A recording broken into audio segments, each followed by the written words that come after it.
ஓம்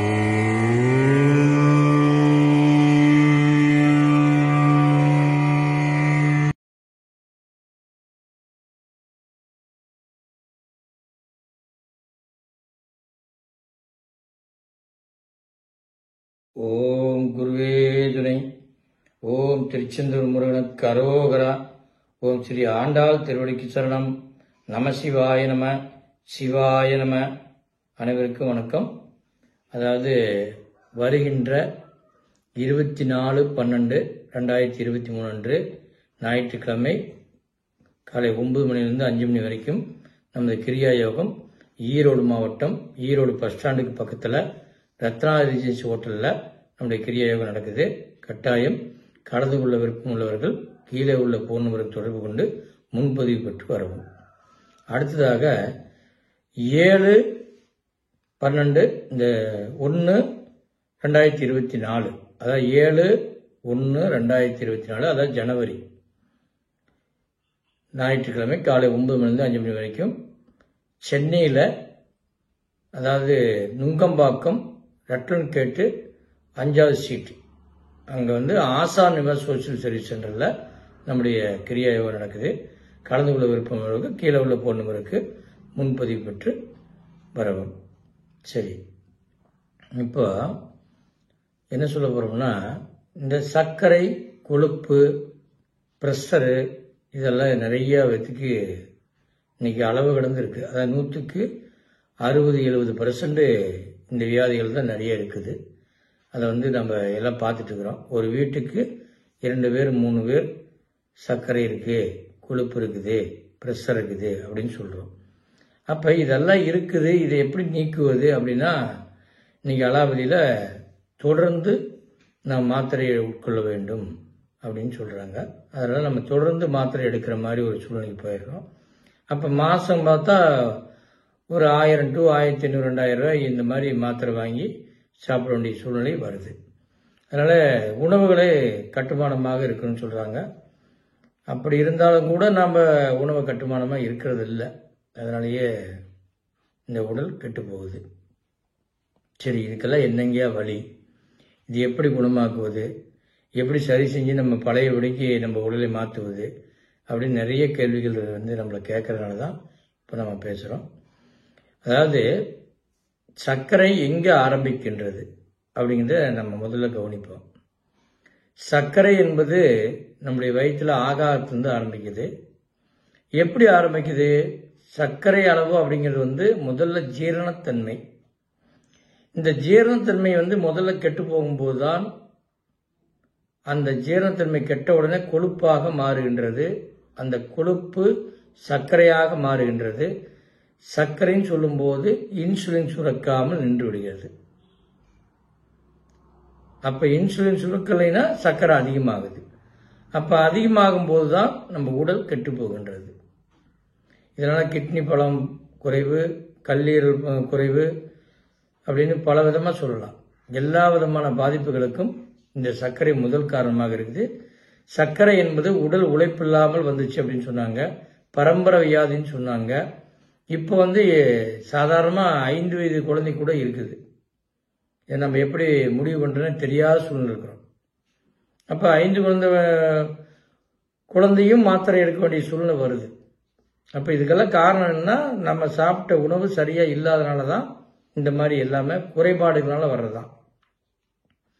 அப்போ இந்த உடலில் வர குறைபாடுகள் எதனால் வருது அப்படின்னா, உடல் சரியாக இயங்காத காரணம்தான் குறைபாடுகள் வருகின்றது. அப்போ உடல் சரியாக இயங்கணும்னா என்ன செய்யணும்? டெய்லி வேலை செய்யணுமையா அப்படின்னு கேட்குறீங்க. அப்படி இல்லை. உடலில் முதல் விஷயமே நமக்குள்ள மனம் அமைதி அடைய வேண்டும், அன்பு பெருக வேண்டும், பேரின்பம் கிடைக்க வேண்டும். இந்த 3 விஷயம் தானே நோய் வராது. உங்களுக்குள்ள முதல்ல சந்தோஷமான நிலை வந்துச்சுனாவே இந்த உடல்ல ஒரு நோய் வராது. இந்த சந்தோஷமான நிலை வர்றதுக்கு எவ்வளவோ ட்ரை பண்ணாலும் வராது. ஏன்னா பணம் இருந்தாதான் ஒரு பொருளை வாங்க முடியும். அந்த பொருள் மேல ஆசைப்படுறோம். அந்த பொருள் கிடைக்கல அப்படின்னா உடனே கடனை வாங்கி வாங்குறோம்.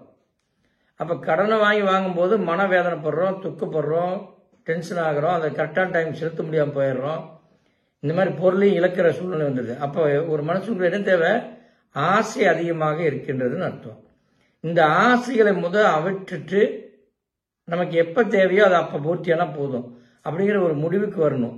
இதெல்லாம் வரணும்னா மனம் அடங்கணும். இந்த மனம் அடங்கினாவே வியாதிகள் முழுசாக அடங்கிடும். ஏன்னா இந்த உடலில் ஒரு சிம்பிளாக சொல்கிறேன்னா உங்களுக்கு புரியுற மாதிரி, மாங்காய் புளிக்குதுன்னு சொன்னால் உங்கள் நாக்கில் எச்சு ஊறுதா இல்லையா? நீங்கள் மாங்காய் சாப்பிட்டீங்களா? மாங்காய் பார்த்தீங்களா? பார்க்கல. அப்போ மாங்காய் கடிச்சா புளிக்குதுன்னு சொல்லும் போதே எச்சு ஊறுதுன்னா, சர்க்கரை வந்துருச்சு எனக்கு அதிகமாக இருக்குதுன்னு சொன்னால் ஊறுமா ஊறாதா? நினச்சி பாருங்க. அப்போ இந்த சர்க்கரைங்கிற ஒரு பயத்தில் நீங்கள் போயிட்டீங்க உள்ள. அப்போ இந்த சர்க்கரைங்கிற பயத்துக்கு போகும்போது தான் மிகப்பெரிய பாதிப்பாக வரீங்க. சர்க்கரைங்கிறது எல்லாத்துக்கும் இருக்கிறது தான். அது சராசரி இருக்கும். சர்க்கரை இல்லாமல் வாழ முடியாது. இப்போ சர்க்கரை வியாதி சொல்கிறோம். இப்போ ஒரு சுகர் ஒரு பக்கம் டெஸ்ட் பண்ணுறோம், எனக்கு 300 இருக்குது அப்படின்னு சொல்கிறாங்க. இன்னொரு பக்கம் டெஸ்ட் பண்ணால் 250 இருக்குங்கிறாங்க. இன்னொரு பக்கம் செக்அப் பண்ணால் 500 இருக்குதுன்னு சொல்கிறாங்க. மிஷினுக்கு வேறுபாடு வருதுன்னு சொல்கிறாங்க. சரி, ஒரே டைமில் 5 விரலையும் 5 ஊசி போடுவோம், ரத்தத்தை எடுப்போம், அதை செக்அப் பண்ணுவோம், அது சரியாக வருதான்னு பார்ப்போம். அது எல்லாமே சரியாக வராது. ஏன் வராது? இது சரியாக வந்துச்சுன்னா உடல் கெட்டு போச்சுன்னு அர்த்தம். மாறுபாடாக இருந்தால் தான் கெடுல. இந்த உடலுக்கு எங்கெங்கே சர்க்கரை தேவையோ அங்கே மட்டும் அது பூர்த்தி பண்ணிட்டு இருக்குன்னு அர்த்தம். அப்போ ஒரே இதில் ரத்தத்தில் சர்க்கரை வந்துருச்சு அப்படின்னு முடிவு பண்ணி நம்ம இது பண்ணுறது தப்பு. அப்போ சர்க்கரைங்கிறத நம்ம எப்படி சரி பண்ணிக்கிறது அப்படின்னா, இப்போ நீங்கள் போயிட்டு இருக்கிற இந்த அலாபதி மாத்திரையை நீங்கள் எடுத்து ஆகணும். வேறு வழி கிடையாது. ஒரு குறிப்பிட்ட நாளை எடுத்துட்டு அதுக்கு பின்னால் நம்ம விட்டுடலாம், எடுக்க வேண்டிய அவசியம் கிடையாது. அப்போ இதெல்லாம் சரி பண்ணணும்னா என்ன பண்ணணும் அப்படின்னா, சித்தர்கள் என்றுமே நோய் இல்லாத இருந்தாங்க. உங்களுக்கு தெரியும், எத்தனையோ சித்தர்கள் வாழ்ந்தாங்க. 1000 வருஷம் வாழ்ந்தேன், 100 வருஷம் வாழ்ந்தேன், 200 வருஷம் வாழ்ந்தேன், என் ஆன்மாவோட வாழ்ந்தேன், ஜீவசமயோட வாழ்ந்தேன், எத்தனையோ விஷயம்லாம் சொல்கிறாங்க. அப்போ சித்தர்கள் நோய் இல்லாமல் மிகப்பெரிய ஆரோக்கியத்தில் வாழ்ந்தாங்க அப்படின்னா அவங்க என்ன இதாக ஒரு விஷயத்தை கற்றுருப்பாங்க அல்லவா? அந்த கலை தான் கிரியா யோகம். இது என்ன கிரியா யோகம்? கிரியா யோகம்னா யோகாவா, நம்ம கைகாலெல்லாம் வளைச்சிட்டு பண்ணுறதா அப்படின்னு நினைக்கலாம். அப்படி கிடையாதுங்க. உண்மையிலேயுமே கிரியாங்கிறது ஒரு மூச்சு பயிற்சி. யார் வேணால் செய்யலாம். ரொம்ப சிம்பிளான பயிற்சி, ரொம்ப ஈஸியாக பண்ணலாம். நீங்கள் கீழே உட்காந்தையும் பண்ணலாம், சேரில் உட்காந்தையும் பண்ணலாம். இது ஒன்றும் பெரிய சிரமம்லாம் கிடையாது. இதுக்கு வயது வரம்பு இருக்குதானா? நிச்சயமாக இல்லை. குழந்தைகள் மட்டும் ஒரு 12 வயசுக்கு மேலே இருக்கிற செய்யணும். இதுதாங்க இதுக்கு வயது வரம்பு. அதாவது உங்களுக்கு அந்த கிரியாவை எடுக்கும் பொழுது என்ன ஆகுதுன்னா, உடலே ஆனந்தமும் சந்தோஷமும் பொங்குது. அப்படி இருக்கும்போது உடலில் எல்லா விதமான சக்திகளும் இயங்குது. செல்கள் நல்லா பளபளன்னு உங்களுக்குள்ள சுறுசுறுப்பாகுது.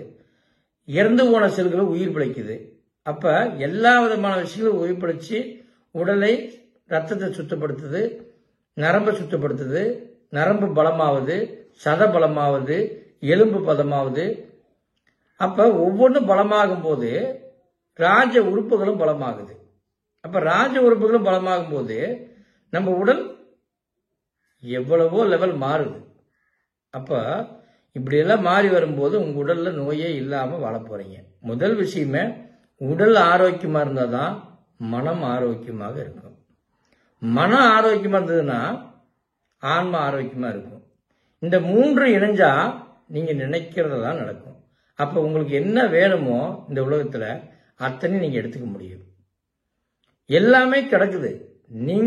நீங்களா நினச்சி புரிஞ்சு இந்த கலையை கற்றுக்கிட்டு முறையை கையாண்டிங்கன்னா வாழ்க்கையில் மிகப்பெரிய சந்தோஷத்தை அடைய முடியும். கட்டாயமாக ஒவ்வொருவரும் இந்த வீடியோவை பார்த்துட்டு கட்டாயம் நீங்கள் இந்த கிரியா பயிற்சி கலந்து கொண்டு முறையை கையாளுங்க. நோயற்ற வாழ்வே குறையற்ற செல்வம். நோய் இல்லாத வாழணும், நல்லா புரிஞ்சுக்குங்க. நோயற்ற வாழ்வு வந்தால் தான் வாழ்க்கை மிகப்பெரிய மாற்றத்தை அடைய முடியும். கட்டாயமாக ஒவ்வொரு மனிதனும் ஆரோக்கியம், ஆனந்தமும் சந்தோஷம் பெற்று பேரன்பத்துடன் பெருமகிழ்ச்சியுடன் வாழ நான் வாழ்த்து வணங்குகின்றேன். கோடான கோடி நன்றி. அடுத்த வீடியோவில் சந்திப்போம். நன்றி, வணக்கம்.